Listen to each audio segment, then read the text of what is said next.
இந்திய இறக்குமதிகள் மீதான வரிகளை அமெரிக்கா 50% உயர்த்தி ரஷ்ய எண்ணெய் நிறுவனங்களான ரோஸ்நெஃப்ட் மற்றும் லுகோயில் மீது தடைகளை விதித்ததை தொடர்ந்து டிசம்பர் மாதத்திற்கான இந்தியாவின் ரஷ்ய எண்ணெய் ஆர்டர்கள் குறைக்கப்பட்டுள்ளன. என்ன விவரம் என பார்க்கலாம்.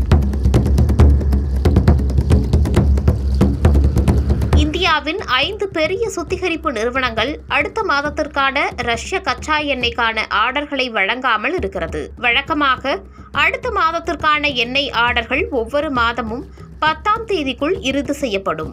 ஆனால் தற்போது வரை டிசம்பர் மாதத்திற்கான ஆர்டர்கள் இன்னும் உறுதி செய்யப்படாமல் இருக்கிறது. இதன் மூலம் டிசம்பர் மாத விநியோகத்திற்காக ரஷ்யாவிடம் கச்சா எண்ணெய் வாங்குவதை இந்தியா குறைத்துள்ளதாக ப்ளூம்பெர்க் தெரிவித்துள்ளது. குறிப்பாக Reliance Industries Limited, Bharat Petroleum Corp Limited, Hindustan Petroleum Corp Limited, Mangalore சுத்திகரிப்பு மற்றும் பெட்ரோ கெமிக்கல்ஸ் லிமிடெட் மற்றும் HBCL மிட்டல் எனர்ஜி லிமிடெட் உள்ளிட்ட நிறுவனங்கள் ஆர்டர்களை நிறுத்தி வைத்திருக்கின்றன.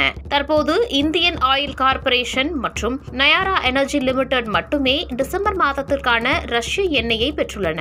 மேலும் இந்திய அரசிற்கு சொந்தமான சுத்திகரிப்பு நிறுவனங்கள் பாரசீக வளைகுடாவில் உள்ள சப்ளையர்களை அணுகியுள்ளன.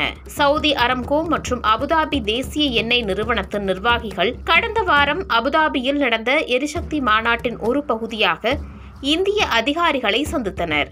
அங்கு அவர்கள் தொடர்ந்து விநியோகங்களை உறுதி செய்ததாக ப்ளூம்பெர்க் செய்தி வெளியிட்டுள்ளது.